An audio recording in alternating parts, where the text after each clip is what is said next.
guys. Question for this week is from DeHart, and what is it? What makes a good action movie villain? Okay, I'll start. Is that cool? Yeah, go ahead. He's got to be psychotic. My favorite villains are just the ones that are just batshit insane. Like, I mean, many times we talked before about Dennis Hopper from Speed. Yeah. And the whim of a madman. Yeah, exactly. Ed just loves the quote that around me. It's my favorite. And this is jumping the gun a little bit, but Gary Busey in Lethal Weapon is also pretty fucking insane. Gary Busey is insane in real life. Hold on. He has a reason. He was in I think it was a motorcycle accident. When he was 5? He got, well, no.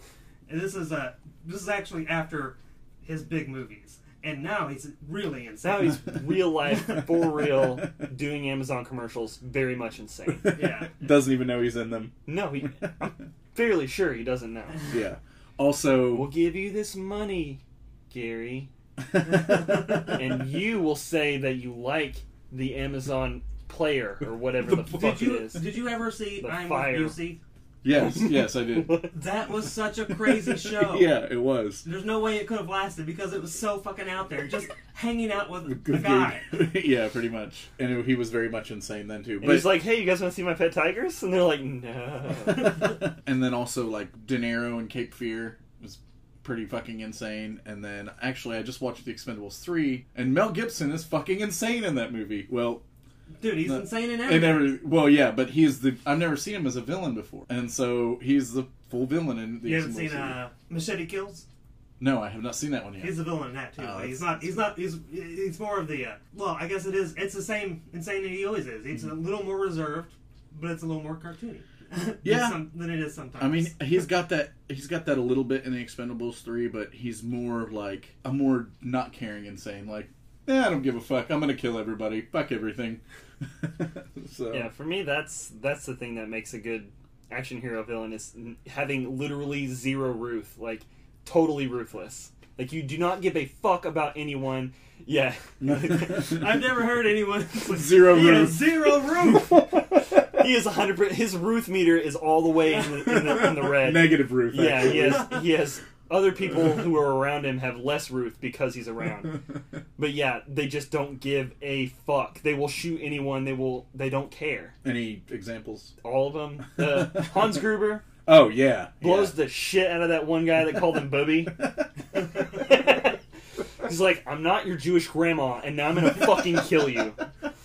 Yeah, he was fucking Hans, nuts in that movie. Bubby. Well, Jeremy Irons also. I mean, they both just wanted a whole lot of money, but you're right, they just don't give a fuck about anything in order to get it. It's like, well, I was thinking about this like for a good part of the day, and it's the equal opposite of your hero. Yeah, that's what you need. If your hero is a block of wood, you need someone who is completely fucking insane to counter that. Yeah. So you get kind of like the balance of, oh, this kind of makes sense in some kind of bizarre world, you know? Right. Yeah. Because if this guy's crazy and this guy's crazy, it's just too much crazy. It's like nothing makes sense anymore. Well, that's why, yeah, that kind of comes in like Ransom, because you got Mel Gibson as the hero. Remember that movie, Philip? Yeah, oh yeah. And I've watched it not that long ago. He goes into that big spiel where he's just like, no, I'm not giving you any money. You can do whatever you want. Blah, blah, blah. You know what I mean? Yeah, like, he's like, the whole movie... Fuck my kid. The whole movie, he's just been like, oh, I'll do whatever you want. And then he finally gets to the point, he's like, yeah, I'm fucking giving back.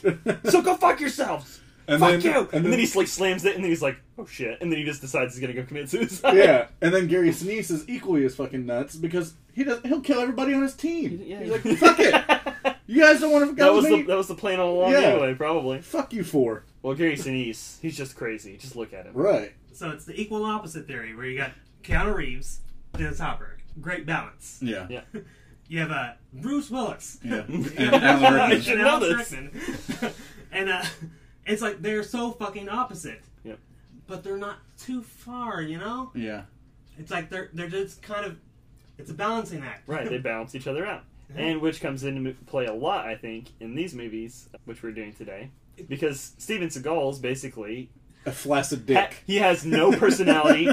He's essentially a robot, from what I can tell. Yeah. He's like, oh, I just cook your ass, and Hold I on. say things. What that was I'm the programmed text to that I say. sent you guys like 2 weeks ago about Steven Seagal? Who did I say he I don't sent? remember. HAL 9000 from fucking 2001. Totally. No emotions. He's like, oh, these people are bad. I'm going to kill them now. You know, I completely agree with you, but And then here comes Tommy Lee Jones. hold on, wait. Bad shit. But as kind of, you know, low key as he is in this movie, he is way more human than he is in 90% of Agreed. everything else that he does. Agreed. Oh, I totally agree with that too. I honestly, like, I think he's kind of perfect in these movies. Just saying. He's also way less of a walrus in these movies. That's Once you go walrus, you never go back. well, Nobody ever goes he walrus. doesn't need to, because he's a legitimate martial artist. That his martial art doesn't require even any movement. No. Yeah. It's the laziest It's fucking amazing. martial art I've ever seen. It's amazing It doesn't that matter he because stayed you as can thin still as he whoop did. the fuck out of you with it. He's like, oh, come at me, bro. Yeah, I didn't. That's what I thought. Yeah, I watched a Steven Seagal He looks so chilled out the whole time. Aikido tournament thing, and it was the most boring thing I've ever seen. It was just this guy getting up off the ground and walking toward him again, and him just like tripping him again. It was like, what the fuck is going on? He's just tripping him over He's and over. whooping his ass with no effort. He's making the other guy work hard. And winning. That's how you put on the weight. But it doesn't matter because he'll still beat the fuck out of you. Whereas you look at Jean-Claude Van Damme right now, and he's still like popping people's skulls just by flexing, and Schwarzenegger too. Even though I don't think he's a Is martial Steven artist. Seagal fat right now? I would. Oh, yeah, I would he's- think he would be in the Expendables movies. Is he not? No, he's not. He's the He's reason. in the Expandables. Yeah. Yes. Yeah, No. you know who else is in there? Batman. Oh, Val Kilmer? Yeah. Oh, yeah, he's in the Oh, Expandables. he's, Yeah, definitely. he's the good guy in the Expendables. But, yeah, no, you're right, though. Steven Seagal turned down the Expendables because he hates too fat? Chuck Norris or something. And like, he... Of all the people in the Expendables to hate. Yeah, he was going to be in the second one. Expendables. He was going to be in the second one, but apparently he hated Chuck Norris. so he Dude, said no. they're like the same guy. Yeah. Let's get into the episode. Okay. All right, so welcome to Motion Picture Meltdown. I'm one of your hosts, Stephen the Roast Rosenberg, Phil the Kill Collins. And DeHart. and we're doing two classic Steven Seagal movies today. About as classic as they get for Seagal. Yeah, I I mean, mean, they're both good, I think. Under Yeah. Siege and Under Siege 2. I would say the first one is definitely superior. Oh, yeah. Yeah, The second one is They fucked up obviously... the balancing act. Yeah, they In the definitely second. did. yeah, a little bit like Speed and Speed 2. No. Philip started nodding yes and then said no. I was like, oh, he's going to say something that I'm going to agree with because he's nodding to me as he says it. Oh, no, not at all. So Under Totally Siege, fucking wrong. yeah, I know. I was just giving you shit. So Under Siege from 1992 is directed by Andrew Davis, who also directed The Fugitive, which took 9 cast members from Under Siege over to it. By the way, The including- Fugitive was pretty awesome. I love that movie. Yeah, Fucking, Fugitive's great. in fact, this Under Siege was the movie that convinced Harrison Ford to be the lead act in The Fugitive. So Good. and that's one of my favorite Harrison Ford movies. Andrew Davis also directed Collateral Damage, which is a pretty awesome Arnold action movie. And then Collateral Damage. I don't think I ever saw that one. there's a lot of shooting, blowing. Well, I mean, up. I assumed it was just... It's towards the end of Arnold's good run. Yeah. Right, like right there with Eraser and... Yeah, I enjoyed in, Eraser. Sixth Day. But you know what? I watched Sabotage, and I actually really liked that. That's one of his like brand new ones that just I've came not out. seen it. And it's pretty brutal, and he's fucking awesome and kills a lot of people in it. I thought he was pretty decent in Last Stand. Yeah, I like that one too. I fucking hated The Last Stand. It was terrible. But Arnold was awesome in it. Well, yeah. There was a lot of stuff that didn't make sense in The Last Stand. I think that's what the problem was. And it was also... Yeah, and it was just... There were too many characters that I was hoping would get shot and die. Yeah. Like Johnny Knoxville Yeah. and the stupid Mexican sheriff. Hey, don't talk shit about Luis Guzman. He might be one of the He's a ugliest pain in people the ass and a moron in that movie. every movie. But no, let me throw that out there. If you want to watch Terrence Howard get his fucking head caved the fuck in, watch Sabotage because it's grossly I have hilarious. always wanted to see Terrence Howard get his head caved in. Yeah, I prefer to call it sabotage. Sabotage. Yeah. It's a mirage. I'm telling you all. It's a sabotage. He directed Chain Reaction, which we brought up during the Keanu Reeves episode, and then also Holes, which came out of fucking nowhere, I guess. Yeah, like why would he direct I don't know, a Holes? bunch of action movies and then He Holes. just got a hard on for Shia LaBeouf. And then it was written by J.F. Lawton, who wrote Blank Man, which I think we're talked about maybe doing during the Superhero September. I don't remember what we talked about. But I thought it was Dark Man and Blank Man together. Yeah, Blank Man is the shitty Damon Wayans superhero. Yeah, we're not doing that. I remember Blank Man. We're not doing that. He also wrote Pretty Woman and also Chain Reaction. He has a very wide array of things that he's worked on. Yeah. It stars, obviously, Steven Seagal. Some of his more notable movies are Above the Law, Hard to Kill, and Marked for Death, which are all in his, like, first like 5 to 6 years of acting, because everything after that just turns to pure butt. Above the Law is probably one of the best outside of these movies. Yeah, I agree. I like Marked for Death. He's just a terrible actor. Dude, he's got a Henry Silva. He has to have a good enemy. Yeah. If he doesn't have that, the whole movie fucking falls apart. It's true. In which he has a great he just has to have good actors around. Like, there have to be other good actors to help him not be terrible. Yeah. As terrible. I guess for the story to be really good, it's got to have good villains in it. Because in Under Siege, Tommy Lee Jones straight carried that movie acting-wise. Like, nobody else cared even at all. Yeah. And, well, speaking of his villains, like you said, Tommy Lee Jones, who went on to do The Fugitive after this, also known for Men in Black, No Country for Old Men, and he was Two-Face in Batman Forever. Which is the only time he's crazier than he is in Under Siege. Because I always thought that in Batman, he just must have lost his fucking mind and was on drugs or something and just decided to do that movie. Yeah. But he's also pretty crazy in this one, too. Yeah. He's not good in Batman, though. No. He's so bad. You never go full retard. No. He's a great actor. I think he's a really good actor, but he's really bad in that movie. He was mentally handicapped in that movie. Boiling acid, man! And I'm sure we'll get to it, but he acid. He has that crazy knife fight in this movie with Seagal. And he's in another movie called The Missing, I think, where he's a crazy knife fighter. And so... Was it after or before? It was after this way. It was just a few years ago. Man, I really liked that knife fighting.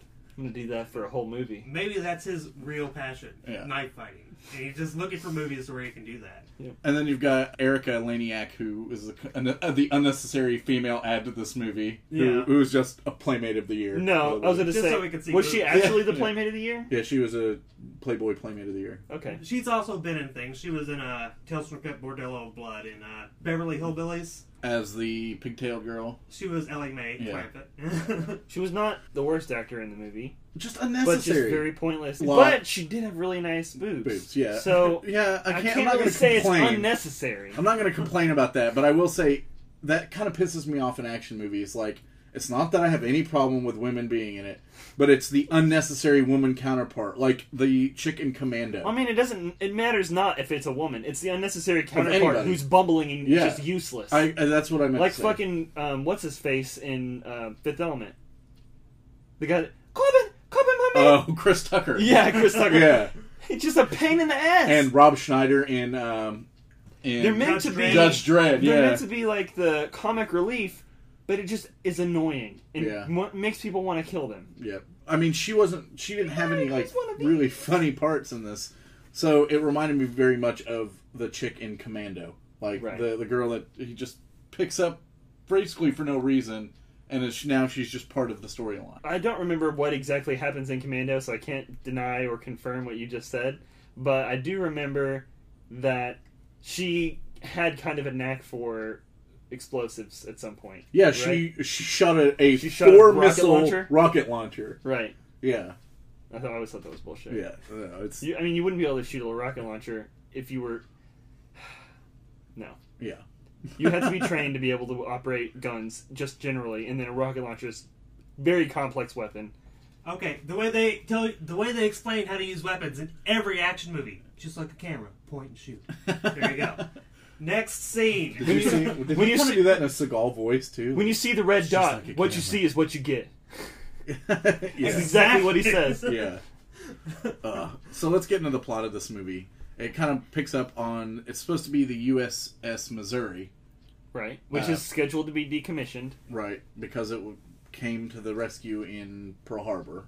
Well, not because it did, but that's what it's famous for. Right. So, this is the same ship from the eponymous Battleship. Yeah, it is. Yeah. This is a prequel to Battleship. This is Battleship 1. This happens in the same universe. Because the Missouri is about to be retired and the president is visiting. Yeah. Are you shitting me? That's the plot of Battleship? No. I thought you were saying that was also the plot of Battleship. No, that battleship is a museum in Hawaii. Right. Okay. That they restore within minutes and turn it back into an active battleship to fight aliens with. Yeah. I can't we talked about it already, I think. We talked about how obviously impossible it is to just recommission a battleship in 5 minutes. Not going to talk about Battleship anymore. All right, we're dropping it. Done. Okay. But we are going to be on a battleship for the rest of this, this segment here. It's true. So Steven Seagal is the cook for the ship, and he is like a very Southern Louisiana type guy. Like that's his. Well, that's how his accent starts off anyway. Well, he kind of hams it up like there in the kitchen. I guess while he's cooking. While I'm making Cajun food, I speak in a Cajun accent. But, he's trying to enrich his food-making experience. Exactly. I get it. Okay. Well, he's joking around. This is one of the few times you'll ever see that. Yeah. He's joking around with people, and people like him. Yeah. This doesn't happen in typical Seagal movies. It's true. It is a very jovial atmosphere there in the kitchen. Yes. Yeah. Everyone's having fun until Assface shows up and ruins the party. Which ass face? The red-haired one or the... Red-haired Assface first. Yeah. Because he's just like, yeah, that was real cute. It's like, dude, we're just having fun. Fuck you. Yeah. It's like we're making food and dancing, and you can just go fuck yourself. Yeah. I don't care if we're on a battleship. So Gary Busey is the leading officer aside from the captain. Yeah. He's second in command. Yeah, right. He is planning a birthday party for the captain, and he wants all the food flown in and not to be made by Steven Seagal. Steven Seagal's like, fuck you, I'm the only one that makes food for the captain. And, they're butting heads in the beginning or whatever. The captain would totally not be on board for this plan. Gary Busey's just forcing it on Steven Seagal. Steven Seagal's like, dude, I'll fucking kill you. Right. No shit, I will kill you. So Gary Busey decides to just spit in a soup. Which causes Steven Seagal to fly off the handle and punch him straight in the face. Yeah, well, you assaulted an officer. And he's like, no, this is assaulting an officer. Yeah. And straight slashes his face with the one punch, and too. then he tells him he punches like a faggot. Yeah, that's one of my favorite quotes. Now I know why you're a cook. You hit like a faggot. Like, no wonder you're a cook. You hit like a faggot. It's like, actually, I'm a fucking SEAL, you motherfucker. He's a SEAL that's so badass that he couldn't follow orders anymore. Yeah. They could only let him have two positions. A yeoman or a cook. Yeoman, that's right. Oh my god. So, another one of my favorite parts so good. was right in this section because this is before any of the shenanigans are going down. And Gary Busey tells him he puts him in the freezer because he knows he's going to get in trouble if he tries to put him in the up on the brig. Well, in the brig, the captain has to sign off on it to put somebody in the brig. So, of course, he doesn't want to go to the captain because that would throw away the whole plan. Right. So he's like, well, just put him in the freezer. That'll be better. Yeah. Instead of just putting him in the brig and not telling the captain. But do you remember what he said? We would have been way more secured and never would have gotten out, and then the movie would not have happened. Yeah. Do you remember what he said to the little officer whenever he puts him into the freezer? I think DeHart does. What? Get my pies out of the oven. No, not that part. No, not that part. He's like, you have shit for brains. Well, it's like he's telling them all these things like, this doesn't make any sense, man. Why are they putting me in the freezer instead of taking me to the brig? And it's like, oh, and take my pies out of the oven. There's so many like funny parts in this movie that are unexpected for a Steven Seagal movie. That's not what I was referring to. I was referring to the fact that Gary Busey told the under officer, if he tries to escape the freezer, shoot him in the head. Yeah. Like, and he just looks at him like, I'm not going to do that. He doesn't say that, though, but he has the I'm not going to do that face on his face. He's like, yeah, if he escapes, I'll probably just try to subdue him, but which would not work. Or just let him go. Yeah, I'll probably just let him go since he didn't do anything wrong. He pretty much spit in his soup right in front of me. Like a total dick. Which I don't understand. Then it's not, I kept expecting, they're like, oh, we got this other food that we have to bring in. It's like, oh, so it must be like poison. It's going to put everyone to sleep or like kill them all or whatever. No, that's not the plan. We're just going to take over the ship with Uzis. So, who cares where the food comes from? Yeah. Just let Steven Seagal serve the fucking food. Well, I think at this point, he doesn't even know he's a crazy, like, ex-Marine, SEAL, whatever. Okay, if I'm trying to follow some kind of logic, if I'm trying to explain away why this happens, okay, he doesn't want people free roaming from the kitchen to the place where the party is. Because everybody's just supposed to be at the party.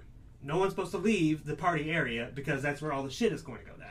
Yeah, but they bringing food to the party area to begin with anyway, so they could just bring all the food in there. Problem solved. I understand what you're saying though. They wanted it to be like Loctite for whenever they launched their plan. Because they did take all the cooks or whatever and have them all separated confined up to one area. Right. I'm pretty sure they never do that. They never have everybody on the ship in one place. Right. No, there's just shenanigans everywhere. Like, that's why so much shit goes wrong. Yeah. And then they spread out their, like...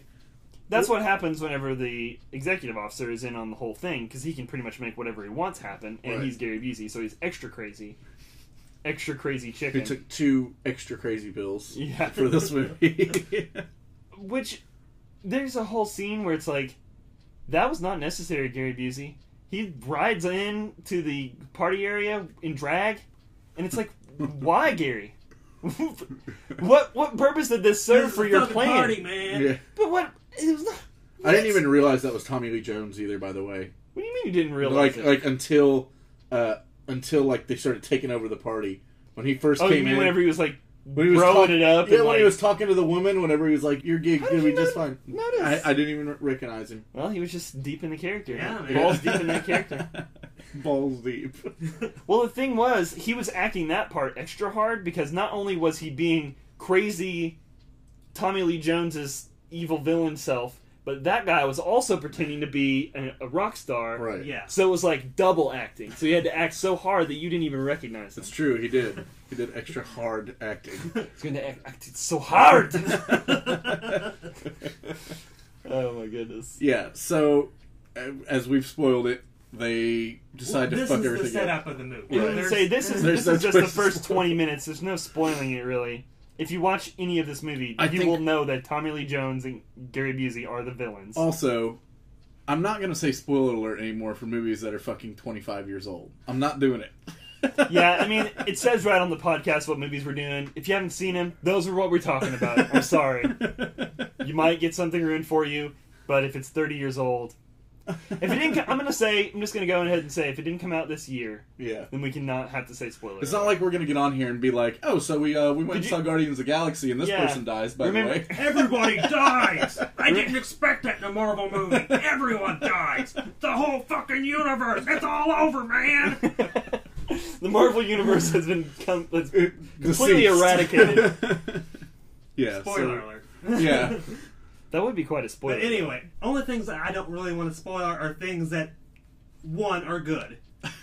Are worth giving a shit about to two, spoil. They have, if there's like some kind of like, oh, that's the point. That's what they were getting at the whole fucking time. Unless, that's something that's in the movie, which it's not going to be in one of these movies. Both of these movies are your... cut and dry. They're very much speed, because they are as action movie as you get. Yeah. You're heading towards an inevitable end. Mm-hmm. Yeah. Something is going to happen. There will be many explosions. People will get blown to smithereens by I-beams and get their hands cut off and all kinds of crazy shit. Microwaves. Yeah. Get their shoulder thrown onto a fucking jigsaw that cuts metal in half. So you know that fucking thing is no shit. Okay, I think we need to bring this up. Okay. Steven Seagal is a straight psychopath. No fucking mercy at all. But which is perfect for the character that he's playing because he's trained to just murder his way through any situation. He's like a killing machine. Yeah, he is. And actually, Philip and I, when we were younger, used to make jokes about him all the time because we would often pretend to break each other's necks on a regular basis. It's a Steven Seagal trope because he cares not for like how gruesome that would be actually to do, like to just break someone's neck. That would be so hardcore. And, oh man, and he just doesn't care. And he just makes like the slightest like. Yeah, he makes a face like, oh, that was slightly distasteful, but not really. I liked it. What adds to him kind of being a merciless fuck is kind of what Joel was talking about whenever we did our Stephen King podcast, is he's got that, like, calm, collected voice whenever he's talking to you, and he's like, next I'm going to murder you. I'm going to chop off both your hands, and then I'm going to feed them to you, like Annie Wilkes. Yeah. I mean, seriously, that is him. And or he's just going to drop a girder through you vertically. Doesn't give a fuck. Yeah. Yeah, I expected the guy to, like, dodge that narrowly, like, be out of the way. It pile drives him through the floor. He's like a Play-Doh fun factory. He gets extruded through the floor using blunt force of a giant metal beam. Now I just want to see, like, a Steven Seagal movie, like, Play-Doh Factory, where you get to, like, squish people. Dude, they really missed out on an opportunity to just make him, like, he is Jason Voorhees. You know? He's the real life. He's a fucking monster. He will not die. He only kills. Well, and that makes sense, too, because if you notice that in some of the battles in both these movies, like you said, whenever he fights, the other person does all the work.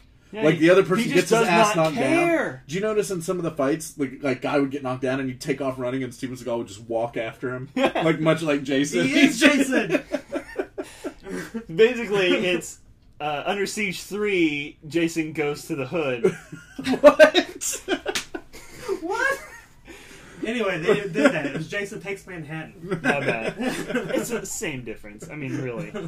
Leprechaun in the hood, Leprechaun in the hood, it's like too. If Jason was on a submarine or a battleship. He would be right at home. He's definitely an aquatic creature.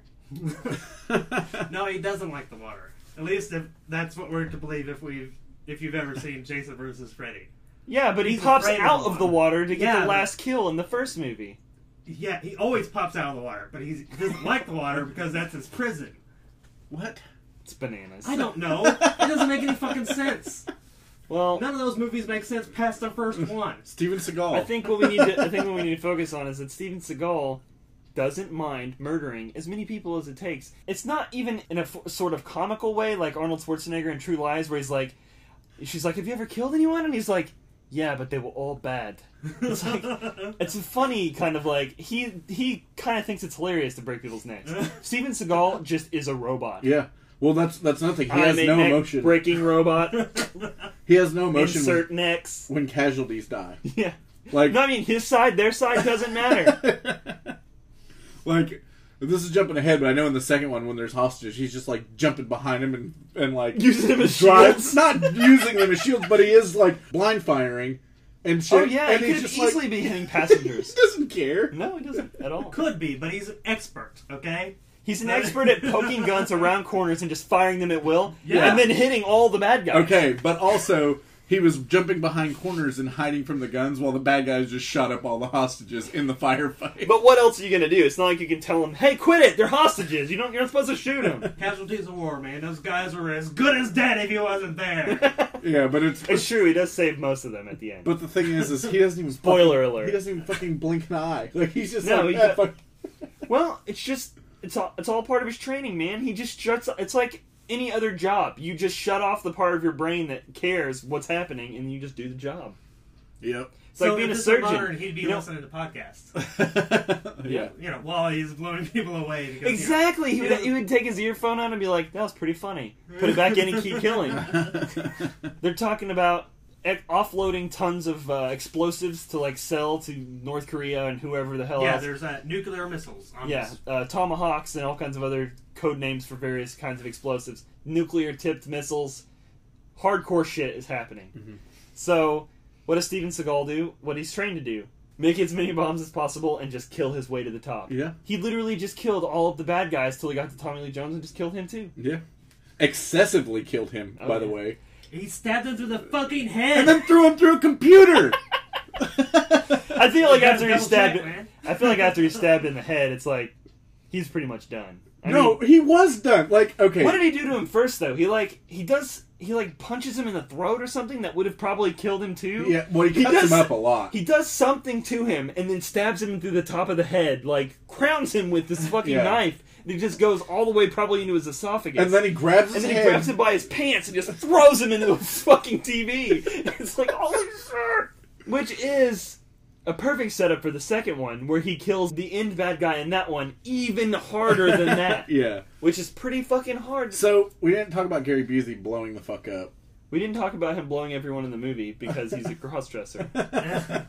Just in one scene, long enough to go shoot the captain, and he goes through his papers like, "Can you believe he wouldn't have me?" That was the only reason that he was even wearing the drag, I feel like. Just so that he could look even crazier. Yeah. For when... But I mean, Since when is that? I mean, I guess in the military, it's grounds for dismissal to wear women's clothing, but... Can you believe that he wanted to have me take another psych evaluation? Do I look like so hard to talk like Gary Busey? And he goes, do I look like a crazy person? Do I look like a crazy person? And it's like, really, Gary Busey? You want me to answer that? It's like, you always look like a crazy person. Right now, you're dressed up as a woman mostly, but then you also have like a fucking... He has like a stocking cap. Yeah, it's like he has you the just two look... biggest tits. You are just obviously as crazy as a person can be. So yes, you are crazy, Gary Busey, and you want to drown all your Seamans. Seamans. Yeah. So they round up everybody. They weld them into the bulkhead. What do they keep calling it? It's the thing on the monitor says forecastle, but they call it something else, like the forecastle, the forecastle, the forksel or something like that. Is that I think that's what they. Is that how it's pronounced? I don't know. Because it just says forecastle on the TV. On the TV. I'm not a boatman. They shorten it really hard. You're not a mariner. I'm not a mariner. I'm not a boatman. Boatman. Boatman and mariner man and all the other types of men. I'm not a marinara. So I can tell you. Okay, so Gary Busey blows up in that explosion, but they don't show him like die. He was on a sub that was hit by a fucking shell. Right. He's dead. No, but get this. He wasn't supposed to, like, that was supposed to be like a, oh, well, you don't see him die. And then he escapes, sort of like, he didn't jump out of the cock-a-doodie car. Well, he was on contract to be the villain for the second movie also. Yeah, but then they realized that he was too crazy to be in another movie. Well, he was doing something else. I don't remember what, but he was on contract. Cat juggling, probably. He was on contract to be the villain for the second movie and come back and be like, oh, I'm Gary Busey and I didn't die. And he's like scarred up and I have a diamond for an eye now.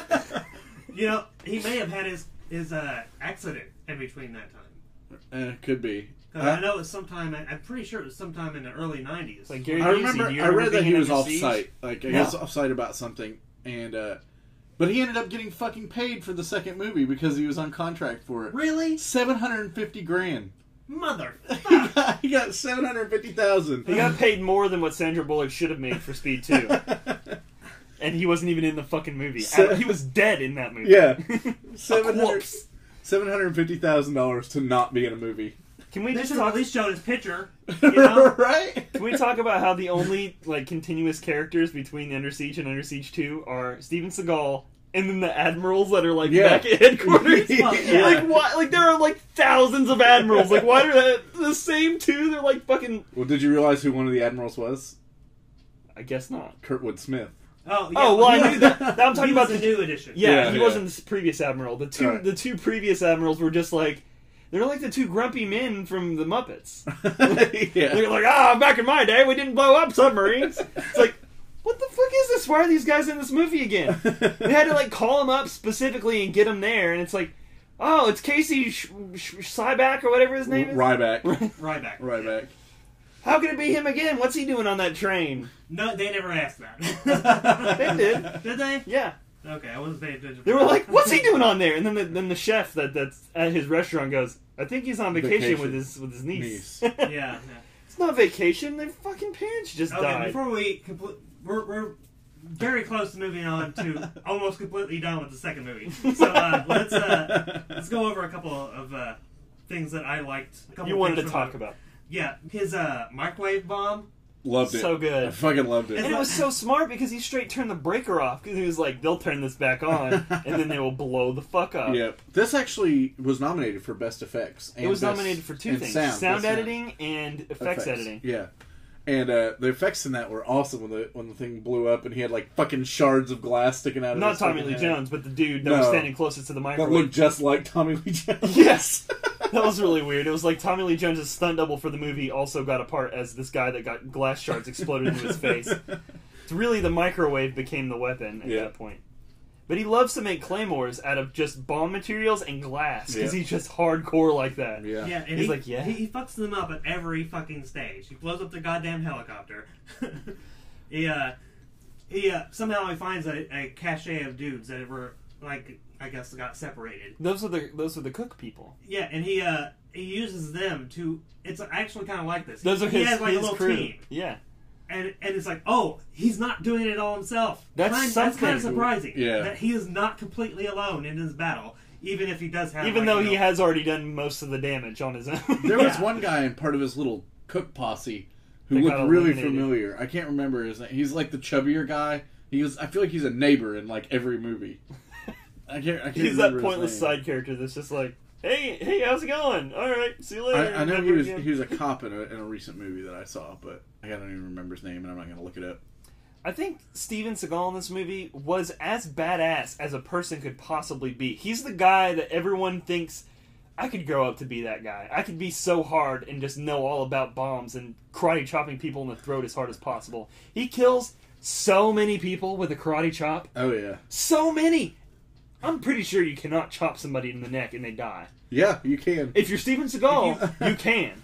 Well, it actually doesn't take a whole lot to break someone's trachea. It's like then you're dead. 20 pounds or something like that. He didn't chop them all in the trachea, though. There were trachea chops in this movie. Yeah, I know. But several of them were like Vulcan neck pinch chops. Like, chops sort of like on the bridge of your shoulder. Well, they may not have been dead at that point. He may have just knocked him out with a judo chop. One I know that he specifically says is dead, and he says something about, like, boobs to die for, or something like that. Oh, it's in the second one, whenever the woman comes out of the bathroom and just goes, oh, my bra broke, and then he's just like, whoa, tits, and then he just pops out and chops him in the neck, and it's like, it says something like boobs to die for, or erect to die for, or something like that, and he just chopped him in the neck, just a regular judo chop, like Austin Powers style.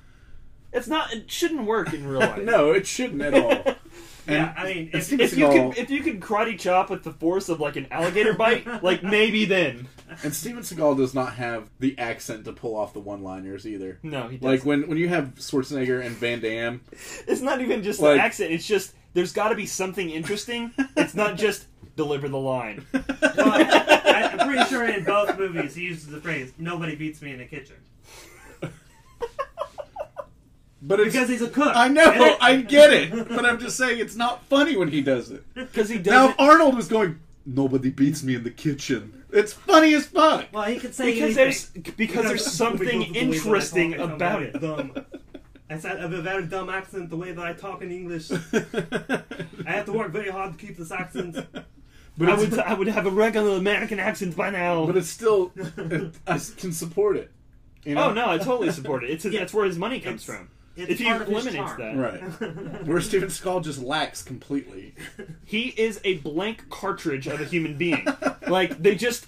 It's like the Matrix. They programmed him to do kung fu and to have knowledge of explosives, and then they just sent him out into the world to murder. Yeah, pretty much. He has no human characteristics. He's like, well, I know that children like bears, so I got you a bear. Here is your bear present. It's not nearly that bad. Oh, okay. It was not that bad in the first movie. It was like Seagal, William Shatner fucking butt baby.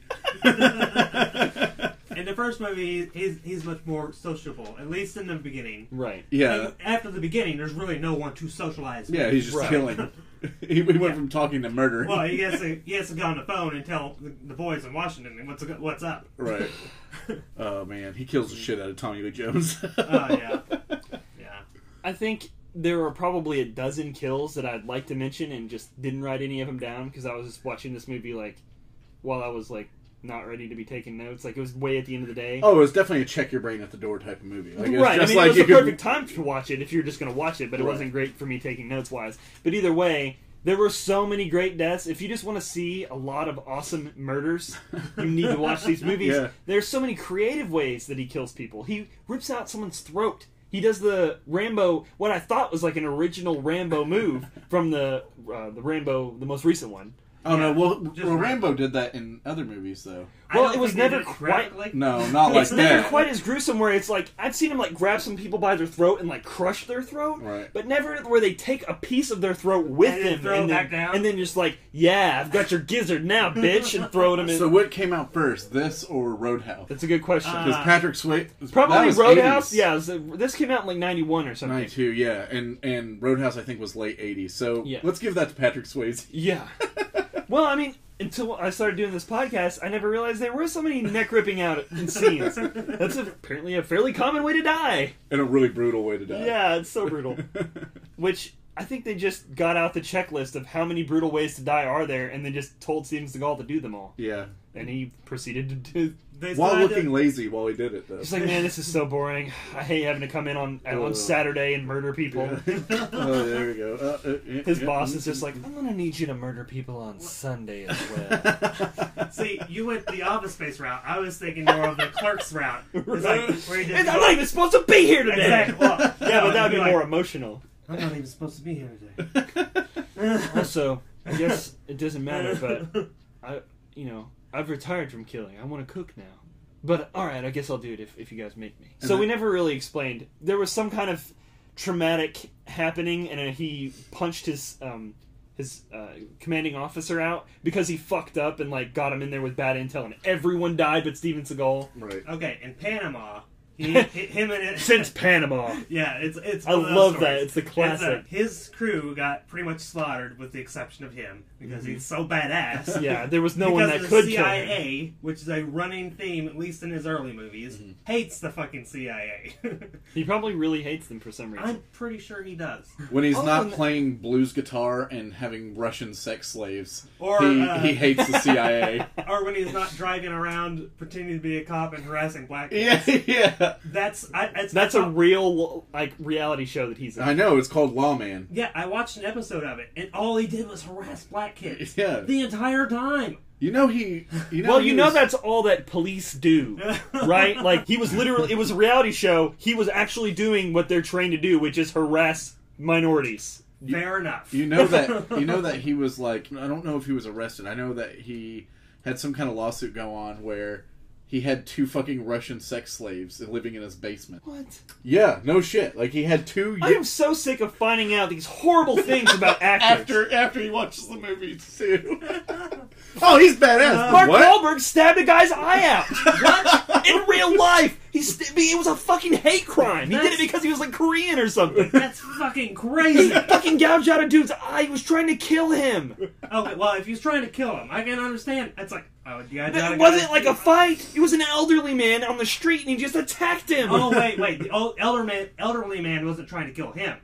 No. Okay. It wasn't a self-defense thing. I take back the thing where I understand it. Because... Christian Bale beat the shit out of his mom. Of course he did. Because he's an actor. If you become an actor, it was because you were fucking molested by sharks as a baby, or fucking gouged out people's eyes. But seriously though, Russian sex slaves. Why?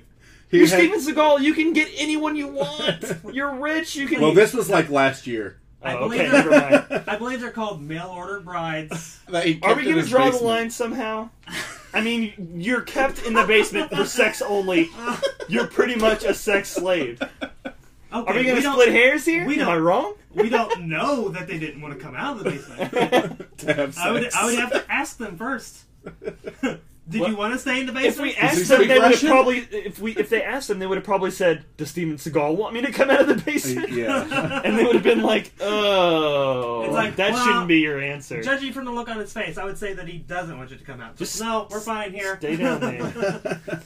Well, let's move on. Wow, that spiraled way off the tracks. Yeah, which is a great segue to our next movie, Under Siege 2, The Dark Territory, in which they are on a train and they have to say the name of the movie contractually 50 times in the movie. Oh, they must be in dark territory. Dark territory. Territory. It's dark. Okay. I was going to say that I'd never seen Under Siege 2 before, and when I saw Dark Territory and the movie started off in space, I was like, it's going to be Steven Seagal on a fucking space shuttle. That would have made a little more sense, because you know what? Here's a spaceship. I said the same thing. A spaceship is in space. That's hard to get to. You don't know where it could go. A train can only go where there are tracks. Right. You know where it's going. Vaguely. Even if they change the direction. You have a list of places it can go, and you took it from the front area. Exactly. Oh, crazy. Why is this movie on a train? For me, that's almost the worst part about this movie. Yeah. Oh, it's definitely... There are a couple of things. It's I really like the guy from Dune. Oh, Eric Bogosian. No. Yeah. Oh, no. Everett McGill, the guy from People Under the Stairs and Twin Peaks. What about Peter Green? Green Peters? What's his name? Peter Green. Yeah. He's Dorian from The Mask. Mm-hmm. Yeah. And he is one of the ugliest individuals alive. It's his eyelashes. He looks I figured it out. It's not his eyelashes, it's his fucking The Haunted Mask face. His fucking bone structure looks like it's stabbing out of his cheeks. Dude, but his eyelashes are so fucking long. They are. Like, he's the bad guy in Blue Streak with Martin Lawrence also. Yeah. And every time I saw that movie when I was younger, I was like, fuck, his eyelashes are gross. Look, he looks like he's got butterflies flapping on his face. Okay, he looks like Peter Weller. Yeah, he does look like That's why Peter he Weller. looks so weird. He looks like Peter Weller, but if somebody punched him really hard in the back of his head so that all of his bones got even pointier than what they already were. His chin is very pointy, which are all characteristics that you would attribute to, like male lead roles, like, Gaston or whatever. They have, like, super masculine features, but he just has it so hard that it's just disgusting. How hard? So hard! Also, I don't know why I keep bringing up Van Damme. This is a Steven Seagal cast. Also, well, Steven Seagal cast. let's talk about the cast a little bit. What do you feel about Eric Bogosian, the new villain?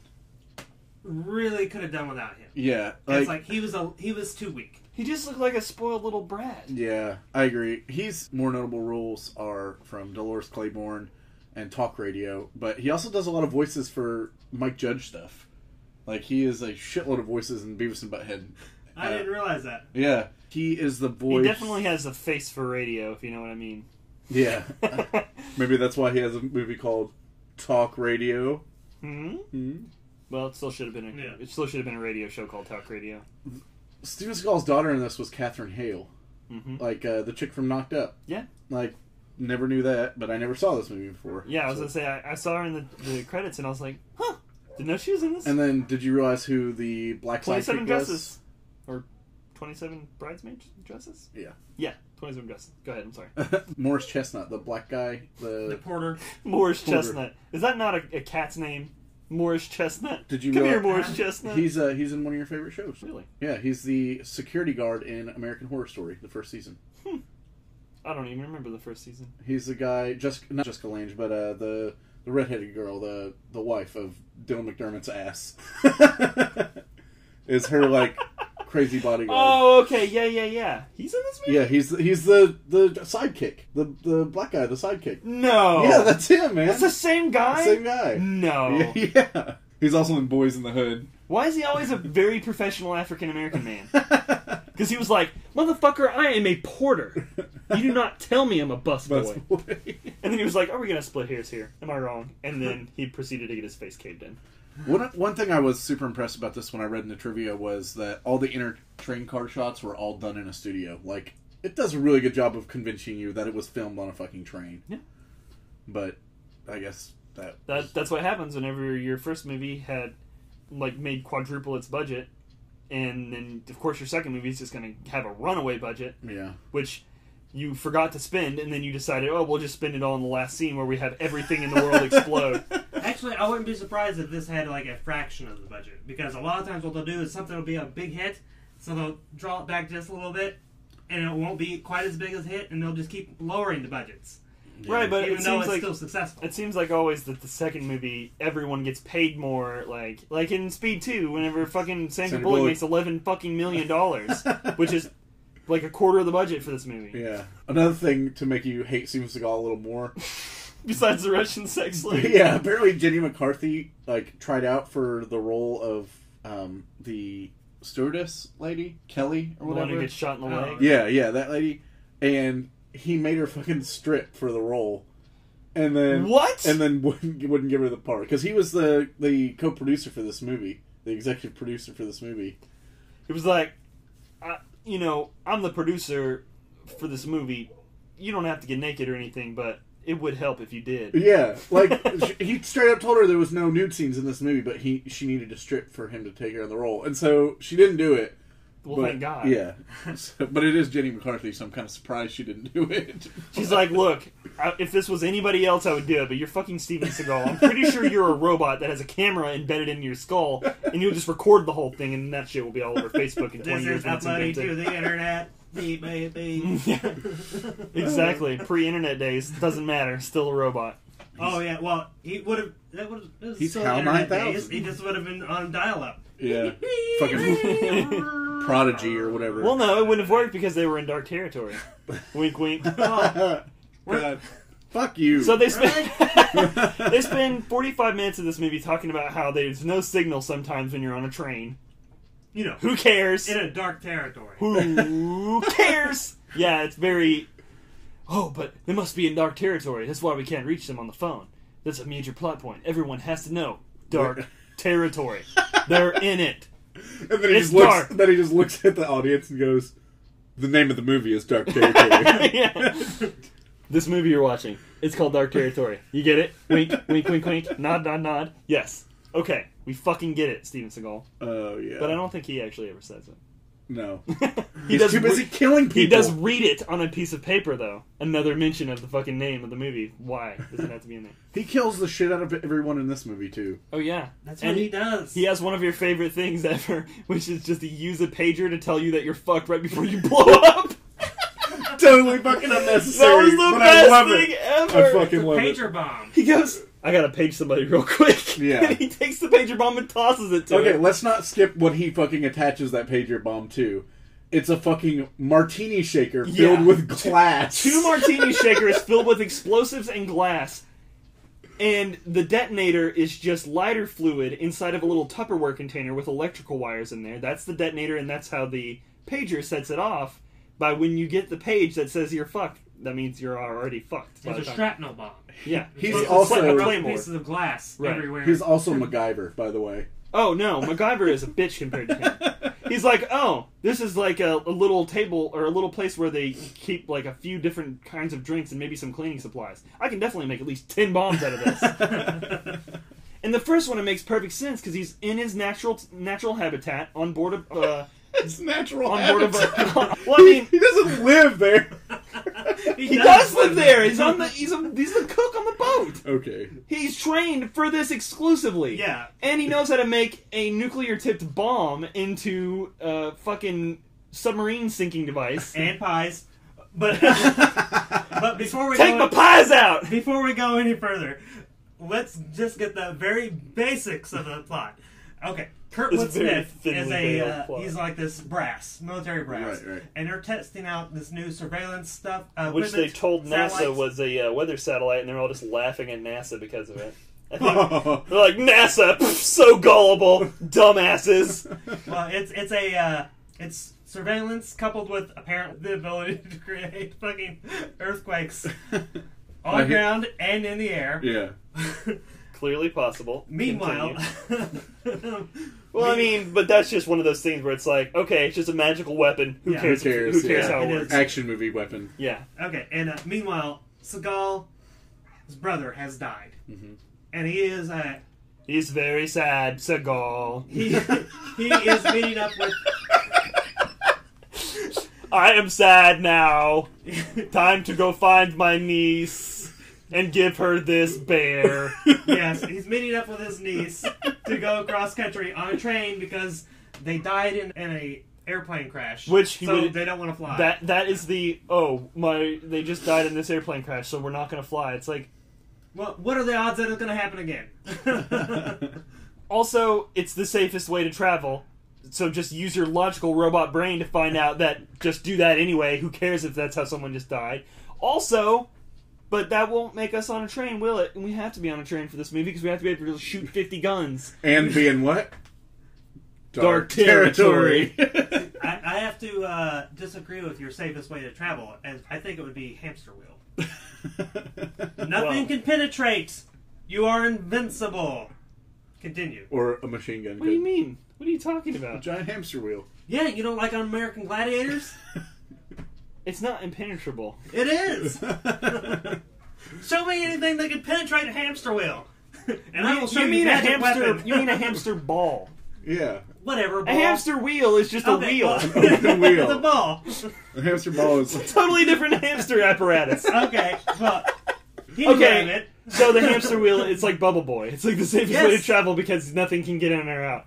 Germs can't get in and out. Bubble Boy. Air can't get in or out. You die. But it doesn't matter. That's why you have an air filter. The safest normal way to travel so that you can actually get somewhere in a timely fashion that isn't like powered by just running. Okay, fair enough. Also, how fucking stupid But would the this point movie is, be? there have to be so many kinds of guns firing off And they couldn't happen on a plane. It couldn't happen in space. That's why it has to be on a train. That's the whole reason they're on a train. It's because it's really the only other place you can have. But could it happen on a hamster ball? I feel like as long as it was like a multi-compartmentalized hamster ball with like opaque walls so you can't see the villain the whole time. Because if Steven Seagal has the villain in his sights, they will die soon. It's true. Yeah, and you would still have Gus from Breaking Bad piloting the hamster ball. Yeah. Oh my goodness. He got to play conductor in this movie. Oh yeah. Woo woo. Was he the conductor that got annihilated real fast, or was he the bad guy conductor? He was the one that took over for the... Who also got annihilated really quick. Yeah. Somebody's been shot. Who? You. Actually, no. You've been shot. He was around for the full movie up until until they run into another fucking train. Yeah. Why did he even do that? It's like, I know he was planning on escaping in a fucking helicopter. It's all that whole it'll look like we died, so no one will come after us thing. It'll look like we died until they look through the wreckage and don't find our bodies. Right, but there's not going to be a lot of wreckage whenever you crash into a train over a ravine that's filled with all the gasoline in the world, and it's like causes the most heinous explosion imaginable. And yet Steven Seagal and the villain somehow get onto the ladder of the we'll get to it. Yeah. It's the Batman ending. Yeah, basically. It is such a bullshit ending. Okay, let's just go ahead and get to it. Yeah, fuck it. Okay, the end of the movie comes. They're crashing. Two trains are crashing into each other because that's the most insane thing that can possibly happen on a train. Can't just have it derail and explode. It has to crash into another train filled with explosives. After stealth bombers have already been blown up right on top of the yeah, multiple stealth bombers, which would be impossible to shoot with something from space. Yeah, that part pissed me off, like, a lot. Like, everything about the weapon was like, okay, just forget about it, Philip. It's just a pretend weapon. Just try to, just forget about it. Maintain your suspended disbelief, because it doesn't matter. What happens at the end is more unbelievable than the weapon. Yeah, fucking... All of physics and math and likelihood, chance, everything goes completely out the window in the last 10 seconds of the movie. When Steven Seagal gets into a plane crash, two trains crash head on, going full fucking blast. Not half blast, full blast. These trains. At that moment, everyone on both trains would have been dead. Yep. The trains are crashed, and now I just have to outrun the crash out the back of the train. No! Everyone is dead. Have you ever seen footage of a train crash? There's no running. The trains were flipped over. It has the most, and you know what? I fucking loved it because it was so unbelievable. It was hilarious. It was. You also have to take into account that he had already shot the bad guy. Yeah. Thrown him out the fucking window. Into the fire. Well, I mean, no. This is before that. Oh, before the explosion. He shot him. The bad guy is holding on to the outside of the train for dear life. Somehow, after Steven Seagal escapes the train and gets onto the ladder, very improbable, somehow the bad guy also escapes the train and gets onto the ladder. Super double impossible. Yeah. The explosion, which should have happened a good 30 seconds ago, is waiting for everyone to get to the top of the helicopter to happen. Yep.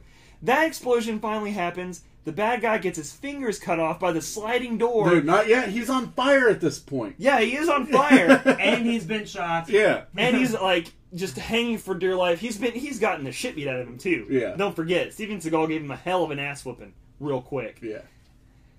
And his fingers all get cut off in the sliding door, which is like everyone's nightmare that has ever well, I mean, they're just laying there like little sausages. It's true, because nothing else in the movie made me go, ooh, except for that Well, part. whenever they were threatening to stick the burning hot needle in their eyes, that was pretty gross. I was like, bleh, bleh, bleh. And then they threw that bitch off the fucking bridge, just like...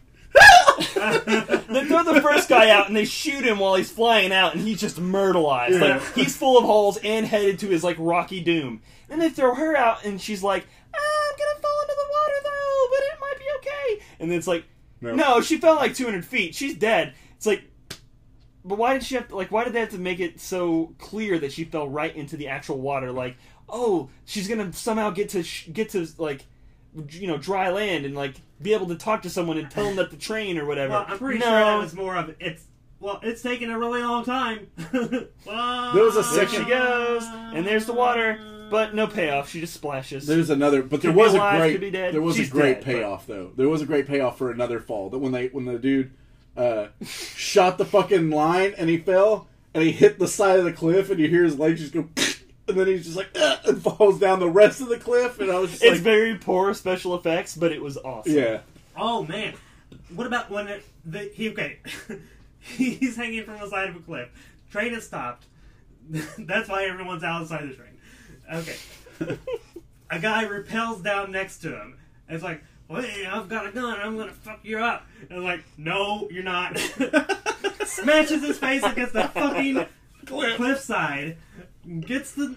It's like, now I'm on the rope and you are dead. And I'm gonna cut the rope with my badass knife, which can just cut anything. He cuts through the rope. That guy falls. There's another guy rappelling, and he's like, God, you guys are just stupid as hell. But the bad guys are like, well, the good guy's probably dead, but it doesn't matter. We'll just not wait for that guy that's rappelled over the side of the thing. Instead, we'll just shoot the wire and let him fall to his death. Well, that guy from Dune didn't give a shit. No Really, one gave a if shit. it weren't for him, this movie would have really sucked. He was kind of like the long blonde-haired guy from DeHart. He was Die Hard 2. he was your No, Busey. from the first one. Oh yeah. You know what I'm talking about? The Yeah, dude who they the fucking dude that hung. really was the he was the real threat because he has muscles and training. Yeah, he was He's the not bulk. just Hans Gruber who knows how to do things. Right. I mean, he's what would have been Busey. It has to be. Right. There's no other guy that fits the description. Would have had to been him. It's like he does a fine job in it, but they needed somebody that was not. Why Just would a Gary weaselly little Busey have computer been in guy. that Right. scenario though? Huh? Why in the world would Gary Busey have been in that Because he's a scenario? terrorist now. If he Right. escaped that explosion, it's like Gary Busey is thanking God that he's not dead and just stays the fuck away from Steven Seagal at all costs. You're not thinking like an insane man. Yeah, My not only bad. that, but Steven Seagal was just by coincidence on that train. Yeah, but why would he have even known this other Weasley NASA spacecraft Well, man? they didn't know that was going to happen when Before Busey they signed the contract. So that was before they had even written for the second. Yeah, movie it was or called anything. a player pay contract, and it was a contract where he signed on for both movies. So they and if either had to pay him off or they had to let him play the role Exact- and still give him money, obviously. Exactly. Well, I mean, that's what a contract is. It's like you get the contract so that you sign off on it and say, I'm not going to do any other movies, Right. so that you'll be available to do their movies. So they have to fucking pay you. And if they don't want you in the movie, they can give you $750,000. Yeah, fuck them. It's like, okay, I can. Buy another set of teeth, motherfucker. It's like For my son, Jake Eric Busey. McGill, or what is it? Everett McGill. Everett McGill. He's just a mercenary. Yeah. That could have been easily Busey. Yeah. And, I agree. but I'm fine with it being Everett McGill. It makes more sense, really. Also, Gary Busey wouldn't have been able to physically hold up to Seagal like it's like this guy did. It's like I kind of never realized how big and fucking intimidating Yeah, that he's guy gigantic. is. Who, Steven is a- Seagal? No, Everett McGill. Oh, the yeah, white-haired yeah. dude. Yeah. But Steven Seagal still kicks his fucking ass. Oh, of course. Like, He he kicks doesn't- everyone's ass with no emotion or effort. But he seemingly, doesn't even try, and he kicks the shit out of this guy. This is the part I was talking about. when he's in the kitchen. When he knocks him down, the guy starts scrambling to get away, and Steven Seagal just walks slowly after See, him. He sets it up.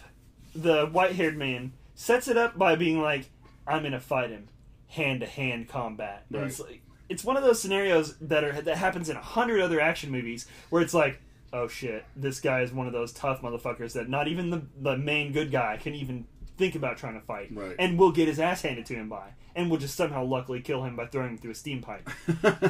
But no, just another fucking body Hey, to fucking Steven Seagal. Was that a Commando reference? Yeah. Okay. that was I thought- good. Blow off some steam, Bennett. Okay, just making sure. He had a pretty decent run. I mean, he was going back and forth for a few minutes. No, I mean before he gets murdered. he was giving Steven Seagal a fun sparring match, but Steven Seagal was pretty much asleep during it. He was like, "Oh yeah, you're here still. I forgot I hadn't killed you yet." That's what he's always like about it. Yeah, I know, but I mean, it's the main bad guy. He's like, "Oh, I've got this sweet plan where I'm going to make your niece hold this grenade, fucking while she's being hung." And that's why we needed somebody who's more intimidating than just a computer hacker, basically. Yeah, right. He's a wacky. Oh yeah, I mean he was so necessary. I just thought it was kind of weak how Steven Seagal just smoked him so easy. I mean it's not weak, and it is, because it's like, yeah, it's cool to watch Steven Seagal whip people's asses. It really is. It's fun, and it's like, really, could anyone whip his ass? At no Most time, of these people, no. At no time did you fear for the hero in either one of these movies. Never. In either one of them. I mean, even in the first one, when he gets fucking grappling hooked while he's in the water and his back is just gore, doesn't care. He just does not care. No. He's like, "Oh, I'm a living tissue of an endoskeleton." It's like, does not matter. I'll just cut my whole arm off. Whatever. Right. Yeah. But I like both of the movies. The second one not as much as the first. Yeah, but I just, for the last 5 minutes of the second movie, all I did was laugh because it was so fucking silly. The fingers getting cut off, being shot and exploded, just all those ways to die all together. And then the cap off of that movie was just so like unfitting, like them both just standing in the graveyard with like soft blues playing in the background. Like, I was just like, what the fuck? Dude, the cap to both movies was very abrupt. It was like, okay, it's off. I guess everyone's dead. The first one made sense because it was like a ceremony for him getting a medal. Well, I mean, that's where they were going, though. They were going to that's where they were on their way to anyway. But the second one, he was in the graveyard at his brother's grave, holding his niece closely while sad blues music played in the end. Right, they're all the family they had left. Right. And that's where they were going anyway. Was another medal ceremony? No, they were going to the... Okay. That's where they were traveling to I thought you were saying they were going to another ceremony like in the first. No, the first one was like, it's party time, we're about to decommission this ship, it's the captain's birthday, there's tits everywhere. Yeah. I mean, some of them belong to Gary Busey, but whatever. He's kind of hot and drag. I'll say it. No, he's not. I'll say it. All right. He's scary Busey. You guys ready to cap this up? Yeah, we're ready. All right. I got about 3 pieces of listener feedback from Twitter. Fuck yeah. The first is from Chris at headlock_gear. Oh, fuck yeah. This is my friend from work. From Charlestown? Is that where he lives? Yeah. Yeah. He said, episode 132, always entertaining. This one just happens to be wrestling related. Good dudes with a fun show. Awesome. So, thanks a lot, Chris. Thanks, Chris. You guys work together? Yeah. He's my buddy. Your buddy, huh? Yeah. Actually, my work is so much fun right now because he's back for 3 weeks, but he usually only works 2 days a week, and it's like super awful most of the time. So he makes you look good. Yeah, it's awesome. It's fun. Well, thank you, Chris, for the fine comment. Also, if you're into wrestling stuff, check out Headlock Gear, wrestling t-shirts and stuff. That's what he does. Well, on his side job. DeHart is kind of into wrestling. Used to be. Yeah. Much more so, I guess. You still like the concept of wrestling, right? Well, they also have a podcast. It's called Back Row Hecklers. It's pretty good. I don't really know anything about wrestling, so it's like probably less interesting to me than like a normal wrestling person, but yeah. A normal wrestling It's still entertaining somehow to me, so... Well, shit, dude. I mean, like, Piper's Pit and Stone Cold's podcast and all those are fucking hilarious, even if you don't like wrestling. Sure. See, there you go. Second piece of feedback is from James. He said, new listener here, didn't know if you had done the Costner trio of Field of Dreams, Bull Durham, and For Love of the Game. That's his baseball movies, all 3 of them. Are those related? No. He just really likes separate baseball. 3-hour baseball movies. What the hell is wrong with Kevin Costner? I don't know. 9 hours of baseball. It's like watching a real game. Yeah. I actually do love that is Field not of Dreams, a joke. I went to a Bats game recently, and they went to 14 innings. I had to leave. I was like, this is just stupid. I thought they had fewer innings than normal baseball games. For Love of the Game is probably my least favorite of the 3. I do love Field of Dreams, and Bull Durham's pretty good. We haven't reviewed those movies. I don't know that we ever will. Probably not. No, maybe a couple of them. I mean, I guess maybe. I doubt we do all 3 at the same time. And then I told Cameron, him, I guess, was the one. Yeah, I told him to watch the Waterworld episode because that's the only Kevin Costner movie we've done. Yeah. 2 movies. And that is actually the first episode. His girlfriend, Cameron, who we often speak of. Yep, she has always comments for us, which we love. And he said she had him listen to that podcast, and he's hooked to the show. Awesome. So glad to have you as a new listener. And then our third one, Jason on Twitter said, the podcast sounds awesome. Very succinct. I like it. Good job on audio quality. Yeah. He's like, it sounds awesome, but actually the content is very shitty. This is an acceptable bit rate. Yeah. You know what? I'm sure that's I'm gonna take it how he probably meant it. Yeah. He likes the show. I'm sure. Thank you very much, Jason. I'm sure he didn't mean it like that. But I don't get a lot of compliments on my editing, so I got one from Evan last week, and I'm really happy. Thank you, Evan, again for your nice comment about the editing. Thank you, sir. Sex slaves. You fucked beeper. Okay, so if you want to follow us on Twitter, you can find us at MPM Podcast. You can also find all of our episodes for free to refer to your friends. Yep. To listen to us. If you like our show, tell a friend about it, like Cameron did. That's right. Exactly. Friends are also your spouses, your boyfriend, girlfriend, children, what have you. Young children. Probably very young children who want to hear about sausage fingers being ripped off and sliding doors of helicopters. And sending faxes of his Apple Newton. Dude, that was so awesome! I was like, he has a fucking Apple Newton! Only like 10 people ever had one of those! Sending a fax! This movie was like an epitome of 90s technology. It's like, I'm going to use a beeper and an Apple Newton, and I'm going to have tapes and cassettes. And CDs. Yep. Oh, God. Yeah, It's he was a so pumped about that fucking CD, too. man. That CD was the key to the whole goddamn thing, man. And it was apparently invulnerable because it ended up in the fucking rocks, and it still works fine. Like, what are they? They had no buffer on there to clean it or fix it. They just... But it looked perfect! If you threw a CD off a train, I can promise you it would not look good. It didn't fall off a train. He dropped it as he was crawling under a train. Completely different scenario. Okay, I guess that's true. I kept imagining that it like fell out of his pocket as he was like being thrown off of it or jumping out or whatever, but whatever. Who cares? Okay. iTunes. You can find all of our stuff on there for free. Yep, all except for like the first 20 episodes, which aren't right. worth really listening to anyway. Also, yeah, I mean, you're right. Fuck you. Also, you can find us by searching for us on Google, and all of our episodes are available for stream or download on Unitedcypher.com, where you can find also episodes of Unitedcypher Presents and Talks Over Games. Also, check out some other podcasts that we listen to. You already mentioned your friend Chris's podcast called Back Row Hecklers. Back Row Hecklers. They are in their 4th episode, and it's getting better. Oh, good. He wasn't very pleased with the first one. He told me not to listen to it. Also, listen to our friend Joel's podcast, the Pod People Podcast. Yep. Listen to Nerdonomy, who have Nerds on Film and Nerds on History. Listen to our friends in Return of the Living Podcast, which is, horror movies, horror-related things. Basically everything you want horror. Yep. They're a bunch of haunt guys. They do haunted houses and... Yeah. I said haunt guys. Yeah, I thought they're probably hot too. I thought you said honk guys. And I was like, what's a honk that's racist. They're a bunch of honkies. You don't want to listen to them. They're a bunch of cracker ass. Bunch of saltine ass motherfuckers. White bread! I love how we just suddenly got racist against the white people.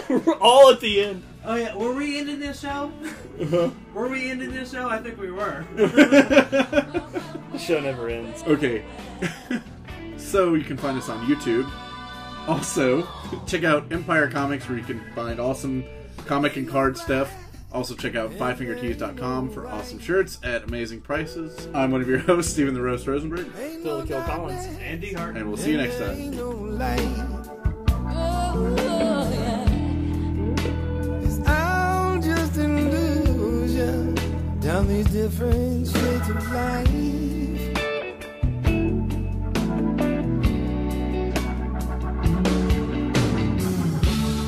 I've been trying, but I'm still not finding what it's all supposed to mean in the somewhere in between.